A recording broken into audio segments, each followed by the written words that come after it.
Very interesting. So I think this is particularly interesting because a lot of people don't think of social media in B2B context.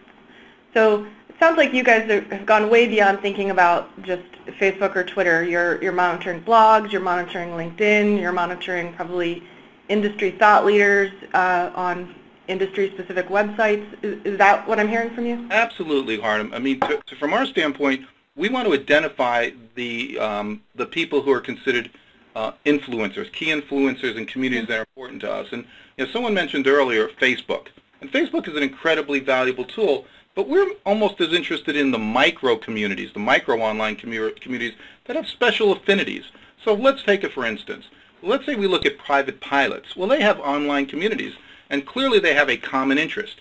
We want to monitor that community, find out who the thought leaders are, the influencers are, and explain to them what the value proposition of Chartis is.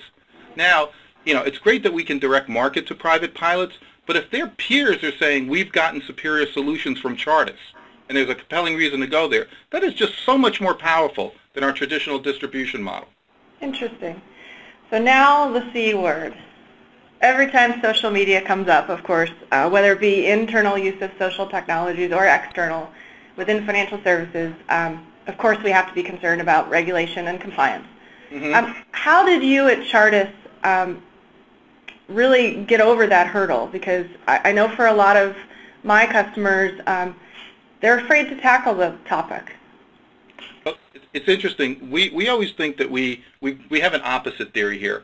Whatever way that traditionally is the right way to go, we go the opposite way.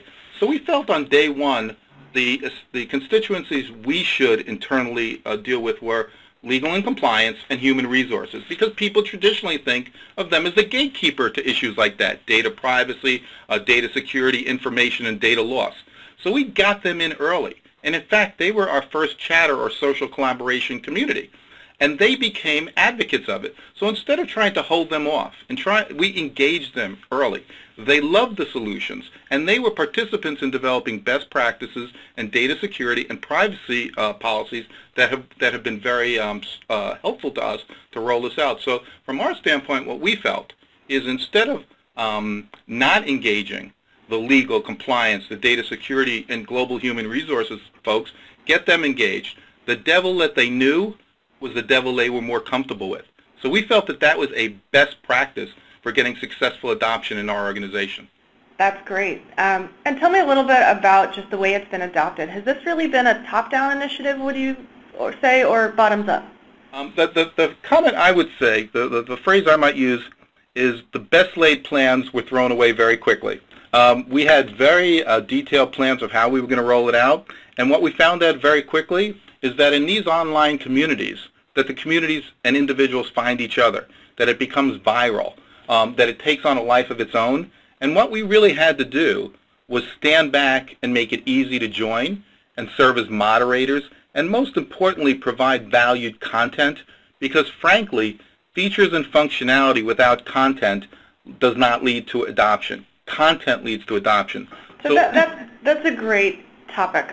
Would you say that you are using this more as a mechanism to push information, or is the community generating their own content? Well, it's great. We looked. We had an expectation that within 6 months that the community would become self-generating in terms of content. They became self-generating within a month. The community began to generate internally content. We thought we would have to basically provide content as kindling to create critical mass, but it was an incredibly fast and incredibly rich collaboration among them to create their own content. And in fact, we, from a central standpoint, had to step back and provide less content because it was getting in the way of the community-to-community conversation that was going on. So it rapidly outstripped or outpaced how long it would take for the communities to become self-supporting. Interesting. That's fantastic. So any other surprising learnings that you can identify, things that you really didn't anticipate or know about your organization before the transparency of the social network internally? I would say two things. One, it flattened the organization. Obviously we're a large organization with many layers of management, But quickly what happened is senior executives were able to reach down in the organization and see what was going on, and most importantly, comment and provide advice. Within the first week, we had senior executives sending chatter messages or through chats, participating in deals that they might not have been aware of. And one of our first notes from a very senior executive was, gee, I know the risk manager at that company. Give me a call. I'll help you out. So it created visibility, but it also flattened the organization.